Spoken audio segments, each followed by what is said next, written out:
Hay lugares en la Tierra donde la naturaleza parece decirte que no deberías estar ahí. Lugares donde el viento nunca deja de soplar. Donde el frío cala hasta los huesos, incluso en verano. Donde el cielo permanece gris durante semanas enteras y la luz del sol es un visitante ocasional. Lugares donde la civilización humana, con todas sus pretensiones de dominio sobre la naturaleza, se encuentra con sus límites. El Estrecho de Magallanes es uno de esos lugares.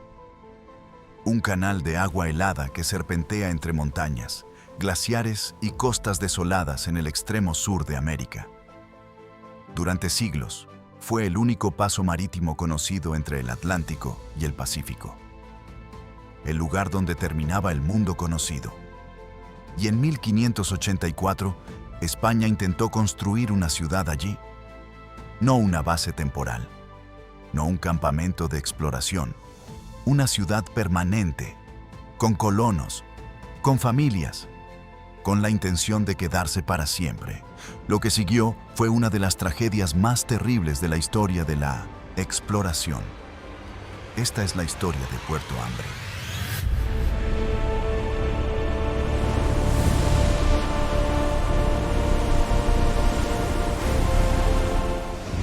Para entender por qué España intentó algo tan aparentemente absurdo como colonizar el Estrecho de Magallanes, necesitamos retroceder unos años y hablar de un hombre que aterrorizó al Imperio español. Francis Drake. En 1577, Drake partió de Inglaterra con una pequeña flota de 5 barcos. Oficialmente, era una expedición comercial. En realidad, era una misión de piratería autorizada por la reina Isabel I contra los intereses españoles. Drake cruzó el Atlántico, bajó por la costa de Sudamérica y en agosto de 1578 entró en el Estrecho de Magallanes. Los españoles no lo vieron venir. Durante décadas, el estrecho había sido considerado una curiosidad geográfica más que una amenaza estratégica. Magallanes lo había cruzado en 1520. Algunas expediciones posteriores lo habían utilizado. Pero era una ruta difícil, peligrosa y aparentemente poco práctica para el comercio regular. España controlaba ambas costas de Sudamérica. ¿Por qué preocuparse por un paso remoto en el fin del mundo? Drake demostró por qué. Después de cruzar el estrecho, emergió en el Pacífico y comenzó a saquear las costas españolas de Chile y Perú.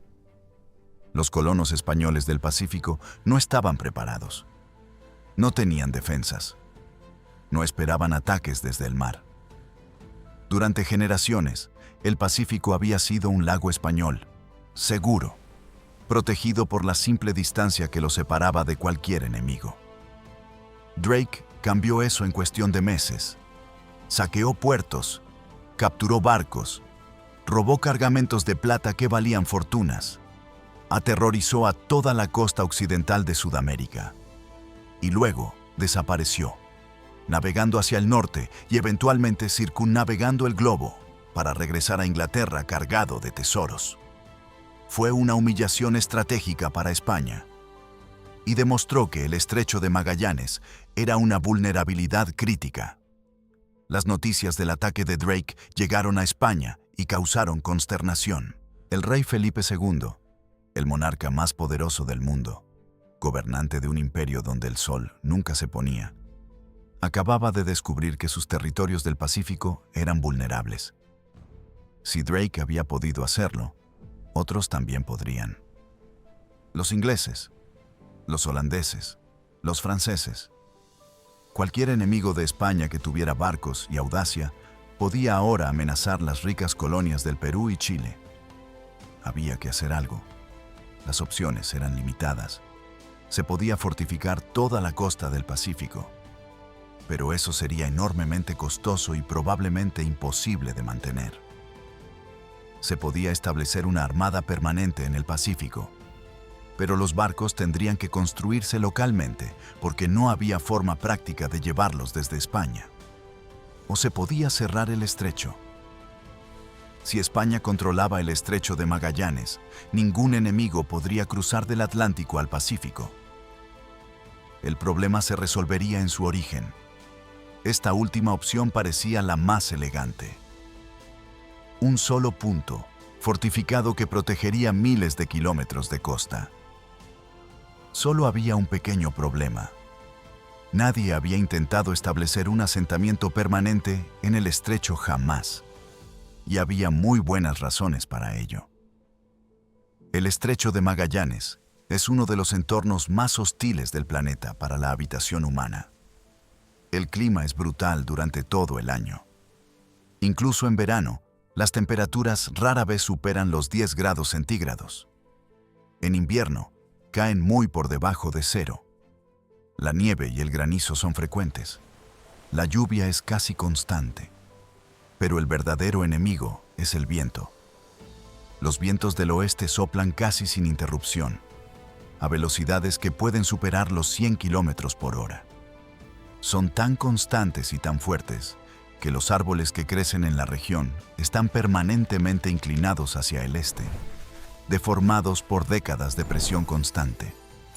Estos vientos hacen que cualquier actividad al aire libre sea difícil. Construir estructuras es complicado. Cultivar es casi imposible. Incluso caminar puede ser peligroso cuando las ráfagas son particularmente fuertes. El terreno no es mejor. Las costas del estrecho son una mezcla de acantilados rocosos, playas de piedra y bosques densos de árboles retorcidos. El suelo es pobre en nutrientes, empapado de lluvia constante, inadecuado para la agricultura europea. Los recursos naturales son limitados. Hay mariscos en las costas. Hay algunos animales de caza. Pero no hay nada parecido a la abundancia que los españoles habían encontrado en otras partes de América. Y sobre todo, está el aislamiento. El estrecho de Magallanes está a miles de kilómetros de cualquier asentamiento español. La colonia más cercana estaba en Chile central, a más de 2.000 kilómetros por mar. Y ese mar, las aguas entre el estrecho y Chile, era uno de los más peligrosos del mundo, azotado por tormentas casi permanentes. Enviar suministros sería difícil. Enviar refuerzos sería más difícil aún. Y si algo salía mal, los colonos estarían completamente solos. A pesar de todo esto, Felipe II ordenó la colonización del estrecho. El hombre elegido para liderar esta empresa imposible era Pedro Sarmiento de Gamboa. Sarmiento era un personaje fascinante incluso para los estándares de su época. Nacido en Galicia alrededor de 1530, había llegado a América joven y había desarrollado una carrera notable como navegante, cosmógrafo, historiador y soldado. Había participado en expediciones al Pacífico. Había escrito una historia de los incas. Había sido procesado por la Inquisición por posesión de libros prohibidos y prácticas de magia, aunque había salido relativamente bien parado. Era, en resumen, un hombre de conocimientos amplios, ambición desmedida y una capacidad notable para meterse en problemas. Cuando Drake atacó las costas del Perú, Sarmiento fue uno de los encargados de perseguirlo. Llegó demasiado tarde para capturarlo, pero en el proceso navegó el estrecho de Magallanes, de oeste a este, demostrando que el paso era navegable en ambas direcciones. Esta experiencia lo convenció de que el estrecho podía ser fortificado y controlado. Regresó a España y presentó su plan al rey. Felipe II aprobó la expedición. Sarmiento recibiría una flota, colonos, soldados, provisiones y todo lo necesario para establecer asentamientos permanentes en el estrecho. Sería la empresa colonial más ambiciosa que España había intentado en el extremo sur del continente. La expedición partió de Cádiz el 25 de septiembre de 1581. La flota era impresionante para los estándares de la época. 23 naves transportando aproximadamente 3.000 personas. Entre ellos había soldados, colonos, mujeres, niños, sacerdotes, artesanos de todos los oficios necesarios para construir una ciudad desde cero. Llevaban herramientas, semillas, ganado, armas, provisiones para meses. En el papel, era todo lo que se necesitaba para fundar una colonia exitosa. En la práctica, los problemas comenzaron casi inmediatamente. La flota era demasiado grande y diversa para navegar coordinadamente. Las tormentas dispersaron los barcos. Algunos se perdieron.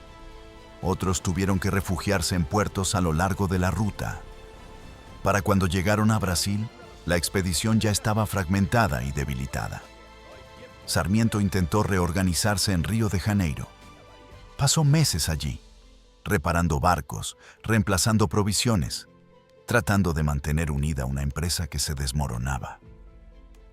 Finalmente, en diciembre de 1583, más de 2 años después de partir de España, una flota reducida de 5 naves y aproximadamente 500 personas continuó hacia el sur.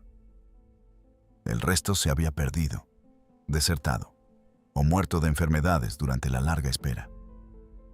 El viaje hacia el estrecho fue una pesadilla. Las aguas al sur de Brasil son algunas de las más peligrosas del Atlántico. Las tormentas son frecuentes y violentas. Las corrientes son traicioneras.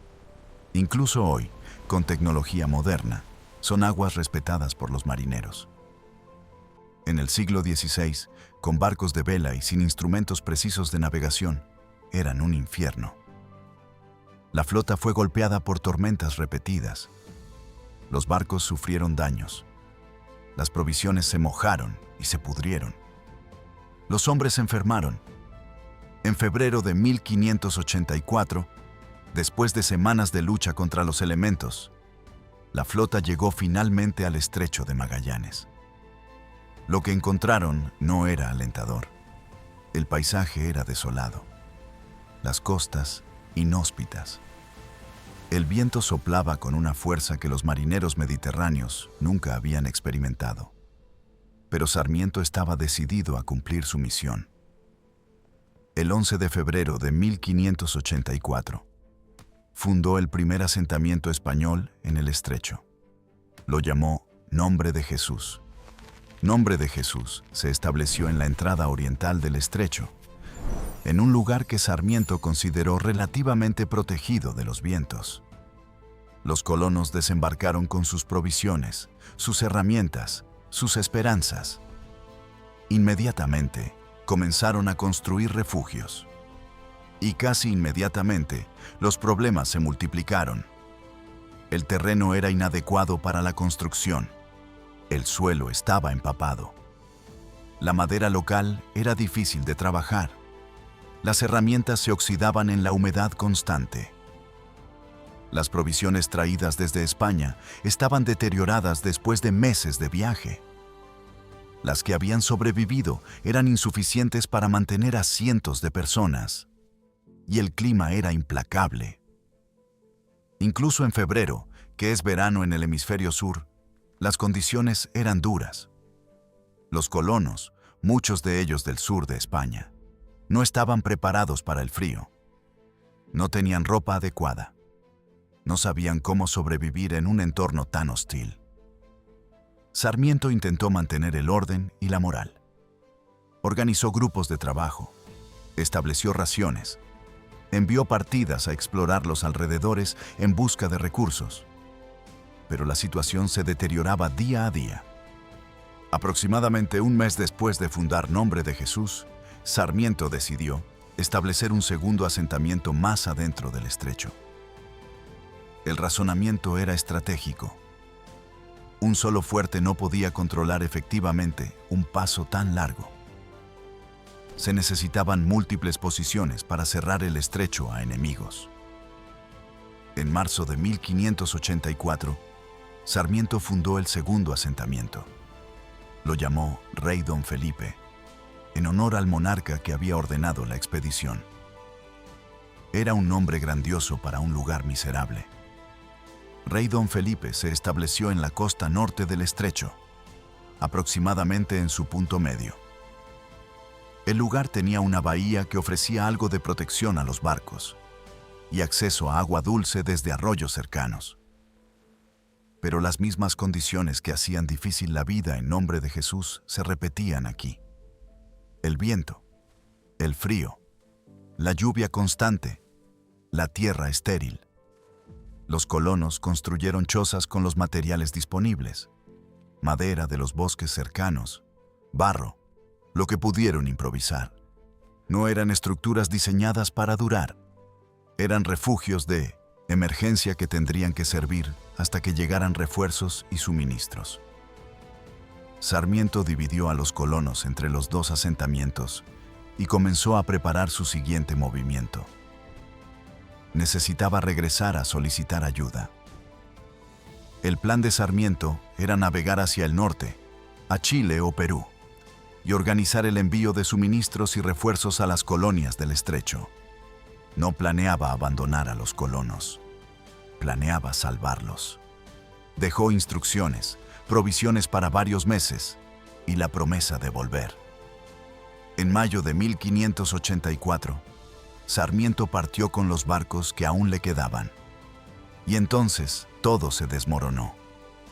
Las tormentas que habían dificultado el viaje hacia el sur fueron aún peores en el camino de regreso. Los vientos contrarios impedían avanzar. Las corrientes empujaban los barcos hacia atrás. Sarmiento luchó durante semanas contra los elementos. Intentó repetidamente llegar a Chile. Fracasó una y otra vez. Finalmente, después de meses de intentos fallidos, tomó una decisión desesperada. Abandonó el intento de llegar a Chile por mar y navegó hacia el norte, de regreso a Brasil. Desde allí intentaría llegar a España y organizar una expedición de rescate desde la metrópoli. Era un plan razonable dadas las circunstancias, pero significaba que los colonos del estrecho tendrían que esperar mucho más tiempo del previsto. Los colonos de Nombre de Jesús y Rey Don Felipe esperaron. Esperaron durante el otoño austral, cuando las temperaturas cayeron y los días se acortaron. Esperaron durante el invierno, cuando la nieve cubrió todo y el frío se volvió insoportable. Las provisiones se agotaron rápidamente. La caza era escasa. Los colonos no conocían el territorio y no sabían qué animales había ni cómo encontrarlos. La pesca proporcionaba algo de alimento, pero no suficiente para cientos de personas. Intentaron cultivar, pero nada crecía en aquel suelo helado y empapado. El hambre llegó. Primero fueron raciones reducidas, luego hambre constante. Finalmente, inanición. Los colonos comenzaron a morir. Primero los más débiles, los ancianos, los enfermos, los niños. Luego, los demás. Las crónicas posteriores hablarían de escenas de desesperación. Hombres y mujeres devorando cualquier cosa que pudiera comerse. Cuero, raíces, hierbas desconocidas. Algunos murieron envenenados por plantas que no supieron identificar. El frío mataba a quienes el hambre no acababa. Los refugios improvisados no protegían adecuadamente contra el invierno patagónico. Los colonos no tenían ropa de abrigo suficiente. Morían de hipotermia en sus chozas. Y no había escapatoria. Sin barcos, no podían irse. La costa hacia el norte era intransitable a pie. Cientos de kilómetros de terreno hostil, sin caminos ni recursos. La costa hacia el sur llevaba solo a más desolación. Estaban atrapados en el fin del mundo, y el mundo los había olvidado. Mientras los colonos morían, Sarmiento continuaba su odisea. Llegó a Brasil e intentó organizar ayuda desde allí. Fracasó. Navegó hacia España para solicitar refuerzos directamente al rey. En el camino, su barco fue capturado por corsarios ingleses. Sarmiento fue llevado a Inglaterra, donde pasó años como prisionero. Finalmente fue liberado y regresó a España. Presentó nuevas peticiones al rey. Organizó otra expedición de socorro. Esa expedición también fracasó antes de llegar al estrecho. Los años pasaban, y en el estrecho, los colonos seguían muriendo. No sabemos exactamente qué sucedió en nombre de Jesús y Rey Don Felipe durante los años de abandono. No hubo supervivientes que dejaran testimonios detallados. Lo que sabemos viene de lo que encontraron los que llegaron después.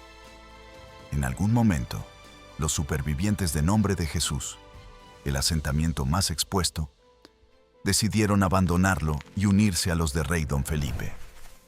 El viaje por tierra entre los dos asentamientos era de aproximadamente 50 kilómetros. En condiciones normales, una caminata de 1 o 2 días. En las condiciones del estrecho, para gente hambrienta y debilitada, debió ser una pesadilla. No sabemos cuántos emprendieron el viaje ni cuántos llegaron. Los que llegaron a Rey Don Felipe solo prolongaron su agonía. Las provisiones ya eran insuficientes. Más bocas que alimentar significaba que todos morirían más rápido. El hambre continuó. Los muertos se acumulaban. En algún momento, los supervivientes dejaron de enterrar a los muertos. No tenían fuerza. Probablemente intentaron todo lo imaginable para sobrevivir. Cazar lo que pudieran. Pescar cuando el clima lo permitía. Buscar cualquier cosa comestible en aquel paisaje inhóspito. Nada fue suficiente. Uno a uno fueron muriendo. En enero de 1587, casi 3 años después de la fundación de los asentamientos, un barco inglés entró en el estrecho de Magallanes. Era la expedición de Thomas Cavendish, un corsario inglés que estaba circunnavegando el globo siguiendo la ruta de Drake. Cuando Cavendish llegó a la ubicación de Rey Don Felipe, encontró un pueblo fantasma. Las chozas seguían en pie, deterioradas por el tiempo y los elementos. Había cadáveres por todas partes, algunos en las chozas, otros en las calles. Algunos parecían haber sido enterrados apresuradamente y luego desenterrados por animales. Las crónicas inglesas describen una escena de horror. Encontraron los restos de aproximadamente 400 personas, pero encontraron algo más: supervivientes. Cuando los ingleses exploraron las ruinas, encontraron a un pequeño grupo de personas que aún vivían. Las fuentes varían sobre el número exacto. Algunos dicen que eran 15, otros 23. Todos coinciden en que eran muy pocos. Estaban en condiciones lamentables, demacrados, enfermos, apenas capaces de moverse. Habían sobrevivido 3 años de infierno. ¿Cómo? Las crónicas no dan detalles completos. Probablemente aprendieron, con el tiempo, a cazar y pescar más efectivamente. Quizás hicieron contacto con los indígenas de la región, los Cahuéscar o los Yaganes, y aprendieron técnicas de supervivencia de ellos. O quizás simplemente tuvieron suerte. Fueron los más fuertes, los más resistentes, los que el azar mantuvo vivos mientras otros morían. No lo sabemos con certeza. Lo que sabemos es que Cavendish ofreció rescatar a los supervivientes. La mayoría aceptó. Subieron a los barcos ingleses y abandonaron aquel lugar maldito. Pero no todos. Según algunas fuentes, unas pocas personas rechazaron la oferta de rescate. Prefirieron quedarse a subir a un barco enemigo. Es difícil entender esta decisión. Quizás era orgullo. Quizás era lealtad a España. Quizás era la locura del hambre y el aislamiento. Fuera cual fuera la razón, los que se quedaron nunca fueron vistos de nuevo. Thomas Cavendish dio al lugar un nuevo nombre. Lo llamó Port Famine, Puerto Hambre. El nombre se ha mantenido durante más de 4 siglos. Hoy, en ese lugar de la costa, del estrecho, hay un pequeño monumento que marca el sitio de Rey Don Felipe. Un recordatorio de la tragedia que ocurrió allí. El paisaje sigue siendo desolado. El viento sigue soplando. El frío sigue siendo intenso incluso en verano. Es fácil imaginar, mirando aquel lugar, cómo debió ser para los colonos españoles. Llegaron con esperanzas de construir una nueva vida, de servir a su rey, de defender el imperio. Encontraron la muerte. La tragedia de Puerto Hambre tuvo consecuencias que fueron más allá de las vidas perdidas. España nunca volvió a intentar colonizar el estrecho de Magallanes. La lección había sido clara. El estrecho no podía ser controlado. La naturaleza era más fuerte que cualquier ambición imperial. Durante los siguientes siglos, el estrecho permaneció como tierra de nadie. Los barcos lo cruzaban ocasionalmente, pero nadie intentó establecerse allí de forma permanente. Los pueblos indígenas de la región, los Cahuéscar, los Yaganes, los Selknam, continuaron viviendo como habían vivido durante milenios, adaptados al clima, conocedores del terreno, capaces de sobrevivir donde los europeos habían muerto. Pero incluso para ellos, el contacto con el mundo exterior traería eventualmente la destrucción. Las enfermedades europeas, los cazadores de focas, los colonos que llegarían siglos después, diezmarían a estas poblaciones hasta casi la extinción. El estrecho de Magallanes consumía a todos los que intentaban dominarlo. Pedro Sarmiento de Gamboa pasó el resto de su vida intentando regresar al estrecho. Después de ser liberado de su cautiverio en Inglaterra, volvió a España y continuó proponiendo expediciones de rescate y colonización. Nadie le hizo caso. La corona había aprendido la lección. El estrecho era incontrolable. Los recursos necesarios para mantener una presencia allí eran demasiado grandes. El riesgo, demasiado alto. Sarmiento murió alrededor de 1592, probablemente en Lisboa, sin haber podido completar su misión. Es una figura trágica en muchos sentidos. Era un hombre de capacidad genuina, un navegante experto, un cosmógrafo respetado, un líder que hizo todo lo que pudo en circunstancias imposibles, pero se enfrentó a un enemigo que no podía derrotar: la geografía misma. El estrecho de Magallanes no quería ser dominado, y no lo fue. La historia de Puerto Hambre ilustra algo importante sobre los límites del poder imperial.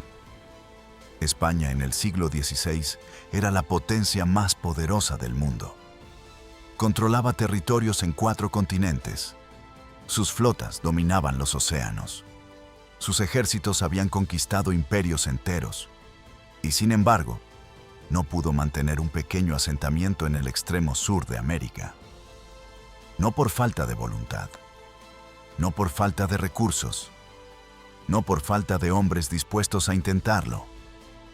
Simplemente porque algunos lugares de la Tierra no están hechos para la habitación humana. Al menos no con la tecnología y los conocimientos del siglo XVI. Los colonos de Puerto Hambre no murieron por cobardía ni por incompetencia. Murieron porque fueron enviados a un lugar donde la supervivencia era casi imposible. La ubris imperial se estrelló contra la realidad geográfica, y la geografía ganó. Hay algo profundamente conmovedor en imaginar los últimos días de los colonos de Puerto Hambre. Gente común, soldados, artesanos, campesinos, hombres, mujeres, niños que habían cruzado el océano buscando una vida mejor. Algunos quizás fueron voluntarios, atraídos por promesas de tierras y oportunidades.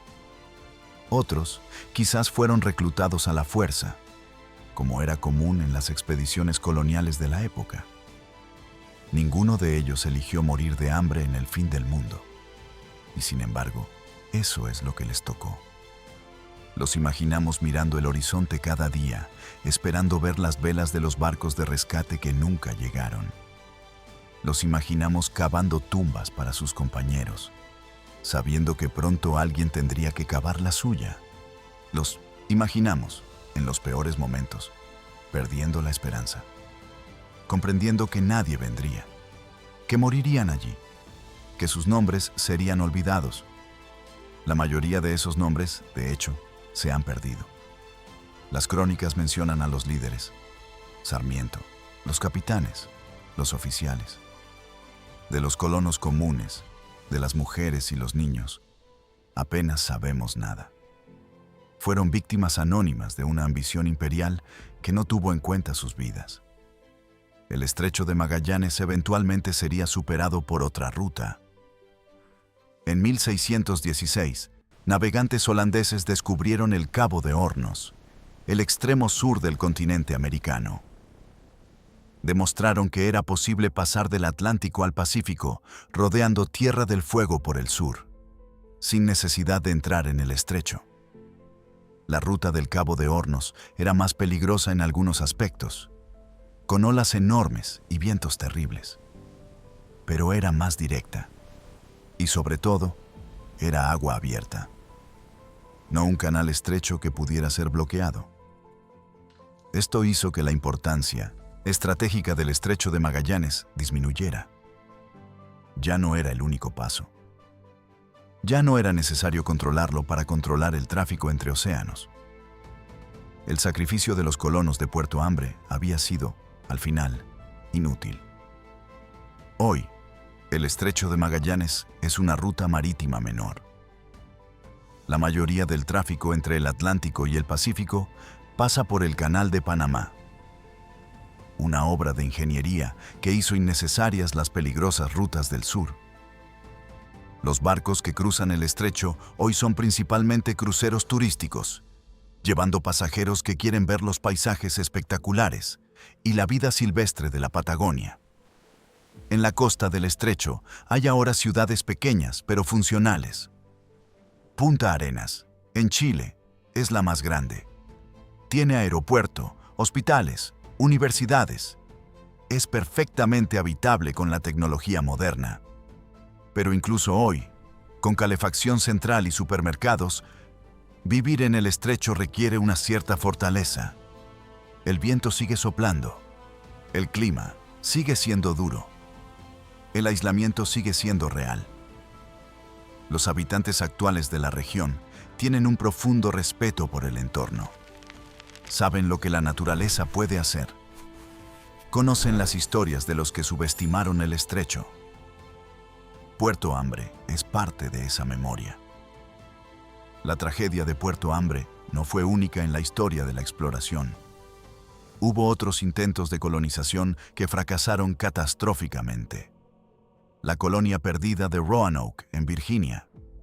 Los asentamientos vikings en Groenlandia que desaparecieron misteriosamente. Las expediciones árticas que murieron de hambre y escorbuto. La historia de la exploración está llena de cadáveres. Cada mapa que hoy damos por sentado tiene detrás vidas perdidas. Cada ruta comercial que usamos tiene un costo en sufrimiento humano que raramente recordamos. Puerto Hambre es uno de los ejemplos más extremos. Pero no es excepcional.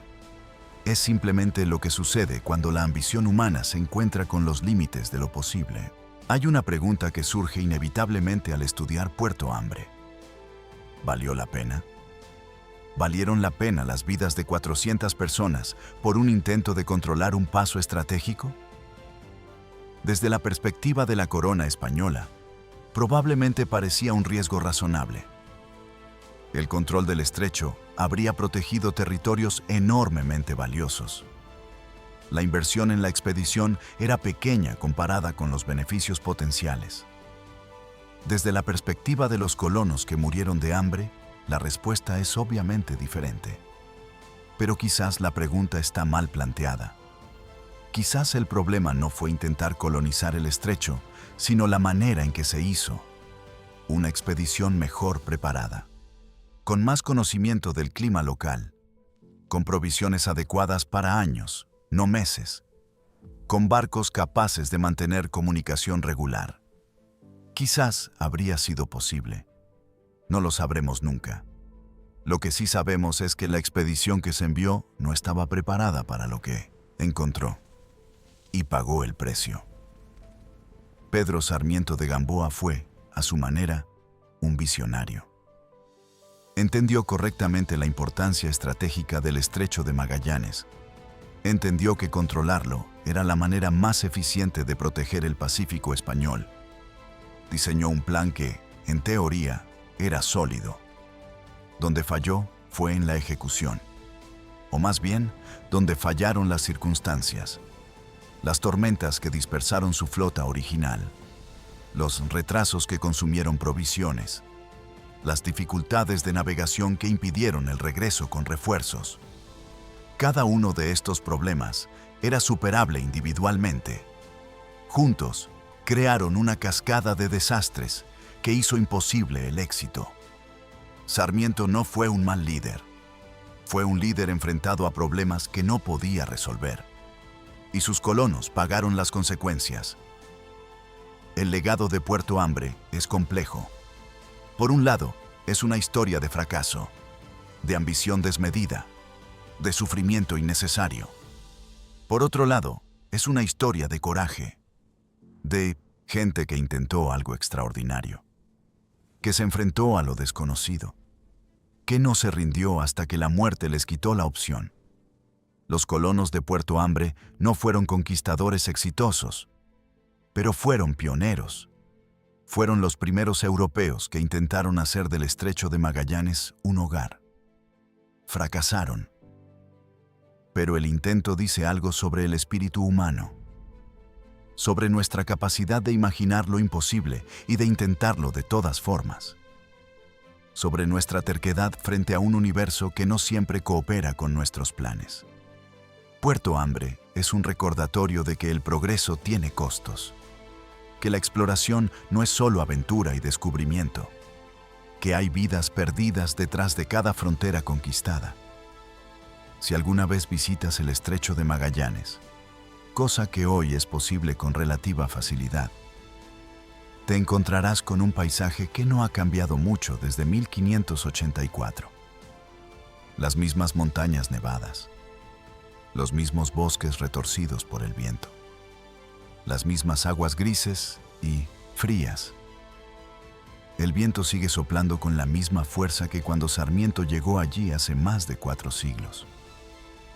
En algún punto de esa costa hay un lugar que una vez se llamó Rey Don Felipe. Un lugar donde cientos de personas vivieron, sufrieron y murieron. Un lugar que los ingleses renombraron Puerto Hambre.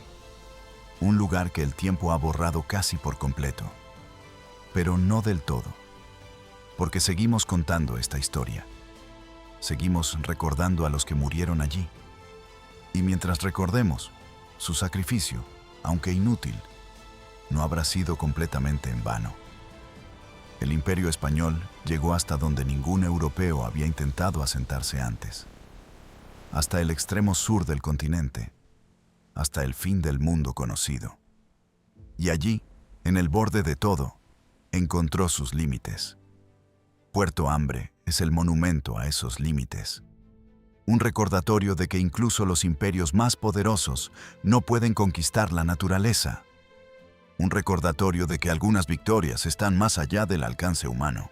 Un recordatorio de que el mundo es más grande, más viejo y más indiferente de lo que nuestra ambición puede comprender. Los colonos de Puerto Hambre aprendieron esta lección. La aprendieron de la manera más dura posible. Y nosotros, 4 siglos después, todavía intentamos comprenderla.